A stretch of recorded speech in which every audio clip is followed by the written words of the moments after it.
Jen Walters is smashing the fourth wall and bad endings.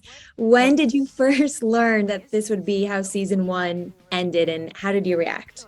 I don't remember when I found out exactly. I think Jessica Gao might have sort of like teased it to me, but when I read the episode, I was just so excited. I Yeah, mean, it felt really, it felt like, so in the spirit of She-Hulk, which is just irreverent and, different. There were so many cliffhangers, so we kind of have to break them all down. There was a mention of season two. Are we getting a season two? And how do you feel like this finale sort of sets things up for a next chapter? I mean, I don't think so yet. Kevin in the scene seemed to be very dismissive of this idea. Yeah. So if we're basing this off of the real Kevin, then doesn't seem likely. But he was also, I think, just trying to get rid of Jen at that point because she was asking too many questions. Yeah. Who knows? Move on to other projects. Quote. Yeah, exactly. So you really don't think we're going to get a season two that's going to break a lot of fans' hearts? I mean, I don't know. If I could be coy and have some, little secret, I would do that. But I really don't. I don't know anything. Would you want to do that? Of course, I love this character. Yeah. I love it. Yeah. There's also a hint to a movie.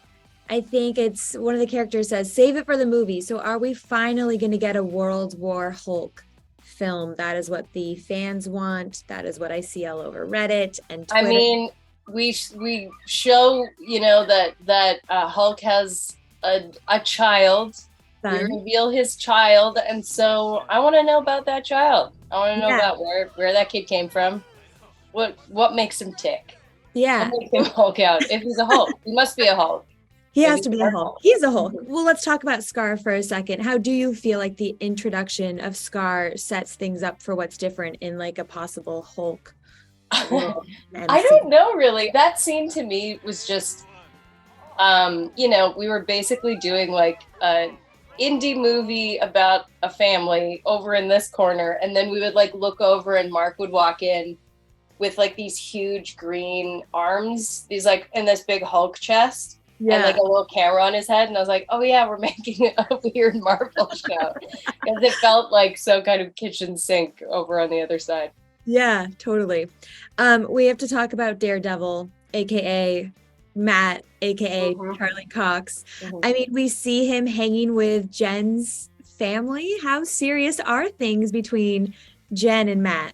Not. I don't think they are at all. I think Jen is like half like trolling Matt by like bringing him to, because she knows it's going to be a test of his mettle. And then I think also there's something about, the way Matt is with her, where it seems like he's just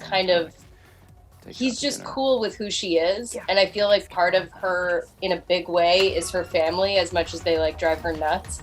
Yeah. So I feel like it's just sharing, it like, to me, they could go all kinds of ways, these two.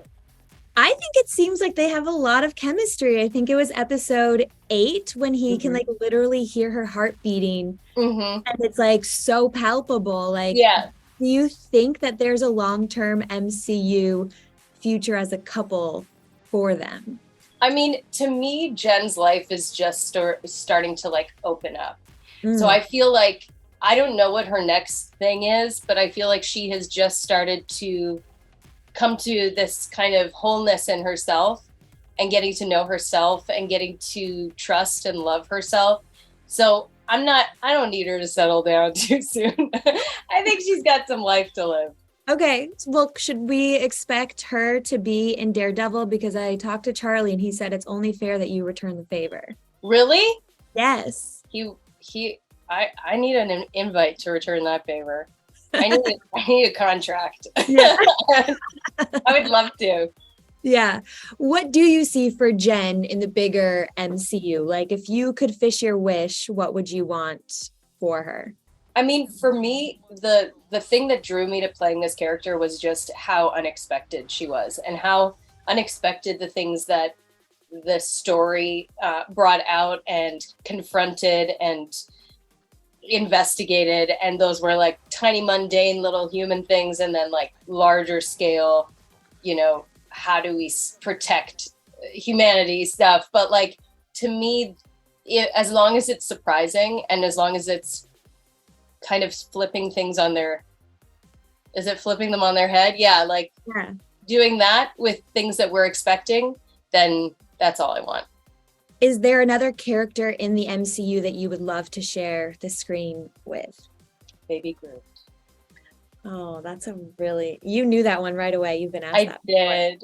I love that little guy. I really love Florence Pugh. I think she's such an amazing actor, and so I'd love to. That would be a dream. But in anything, that would be a dream. Yeah, let's get She-Hulk in the Thunderbolts. Yeah, that would be amazing. We also had Meg Thee Stallion on the show this season. I mean, you guys were twerking up a storm. It looked like quite the party. She is hosting SNL this weekend. Do you have a message of good luck? Are you like having a moment right now? She doesn't need anything from me. That is the most confident person I've ever met. She is like, hey, buddy.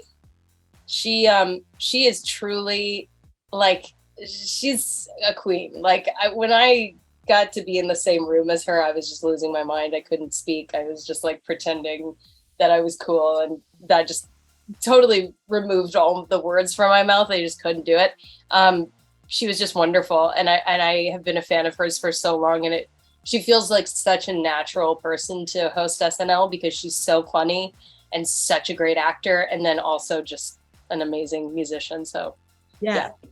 If you could choose someone, if we are to get a season 2, another musician that you would like to appear in season 2, who would you pick? Ooh, I love that question. Ooh, that's a great one. This musician passed away a couple years ago. Her name's Sophie. She was like an electronic, she's just the greatest. She, to me, was like the soundtrack I would like draw on for this character, because she kind of works with these like really organic sounds, but also like a kind of industrial quality to them. So there's something about like the organic and like the fabricated, and she's always talking, her music is about like commodifying body and all of an image and all of that. And she was so amazing. And so for me, she was always the touchstone for She-Hulk. So obviously we couldn't have her on the show, but I would love to have her music. Really quickly before I'm wrapped, what is your message to fans after they watch that finale? What do you want them to know? I just want them to know that I feel like whatever you feel about that finale is great. Like, I love that people have trouble with it, that it's difficult for some people, and other people are like, what a relief. I think I loved it.